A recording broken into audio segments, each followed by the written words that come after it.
పావన పిత, నీవు నిక్కముగా పవిత్రుడవు. నీ సృష్టి అంతయు నిన్ను స్తుతించుట యుక్తము.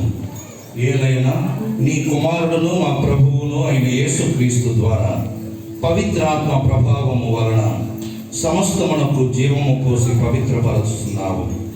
ప్రపంచమంతట సూర్యోదయము నుండి సూర్యాస్తమయము వరకు నీ నామమునకు నిర్మలమైన బలిని అర్పించుటకై ప్రజలను నిరతము పిలుచుతున్నావు.